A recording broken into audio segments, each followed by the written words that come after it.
माढा तालुक्यातील अंजनगाव येथे सुरू असलेल्या पुतळा वादाला आता अधिकच तीव्र स्वरूप आले आहे। खेलोबा देवस्थानच्या जागेवर मोजणी करण्याच्या मुद्द्यावरून ओबीसी नेते लक्ष्मण हाके यांनी कठोर भूमिका घेतली आहे। कोणत्याही परिस्थितीत देवस्थानात घुसून मोजणी करू दिली जाणार नाही असा ठाम इशारा लक्ष्मण हाके यांनी दिला आहे। त्यांनी प्रशासनाच्या भूमिकेवरही प्रश्नचिन्ह उपस्थित करत ज्यांनी बेकायदेशीर पुतळा उभारला त्यांच्यावर कोणतीच कारवाई होत नाही, मग जबरदस्तीने मंदिरात घुसून मोजणी करण्याचे कारण काय असा सवाल उपस्थित केला। याचबरोबर त्यांनी राज्य सरकारलाही लक्ष्य करत तीव्र प्रतिक्रिया दिली। मुख्यमंत्री आमचे मुर्दे पडायची वाट पाहत आहेत का? येथे काय सुरू आहे याची माहिती त्यांना मिळत नाही का? मुख्यमंत्र्यांनी या प्रकरणात तातडीने लक्ष घालावे अशी मागणी त्यांनी केली। का बरं बसलेत? कशामुळे बसलोय आम्ही इथं? आम्ही शिक्षण झालं नाही आमचं काही शिक्षण झालं का नाही? दादा, आमचं काही शिक्षण झालं का नाही?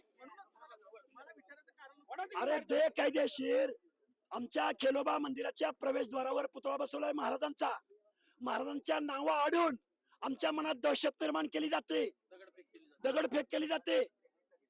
अरे शिवाजी महाराज पण आमचे दैवत आहेत, आमची परीक्षा बघताय। कोण वागलं बेकायदा?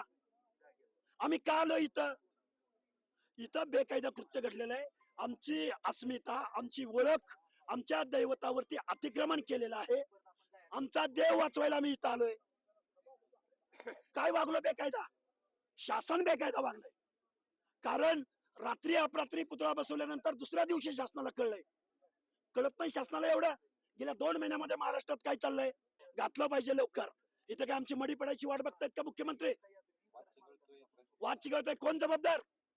मुख्यमंत्र्यांपर्यंत बातम्या जात नाही द्या।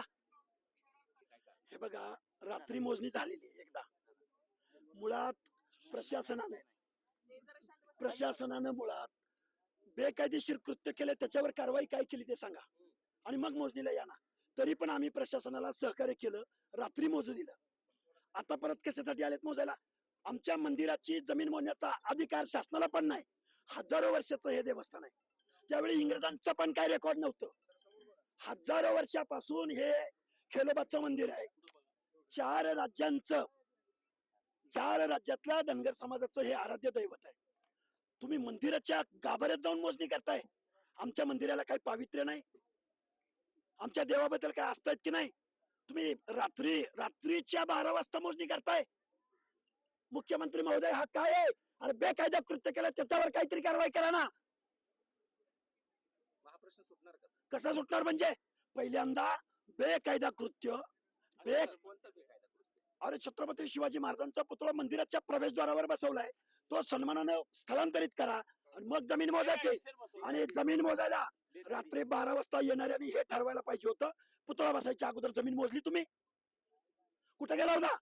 पुतळा बसल्यावर जमीन मोजून आमच्या मंदिरावर येतं काय? आमची अस्मिता आहे, शिवाजी महाराजांना आम्ही मानतो। छत्रपती शिवाजी महाराज आमचे हृदयस्थान आहेत, दैवत आहेत। आम्हाला वेदना होत आहेत हे आंदोलन करताना। हजारो वर्षाची परंपरा आहे आमच्या दैवताची, खेळोबाची। इथं परांडे बाबा आमचे बसलेले आहेत। पट्टण कडोलीची यात्रा जगभर प्रसिद्ध आहे। देव रस्त्यावर बसलाय, 2-3 दिवसापासून उपोषण करतायत।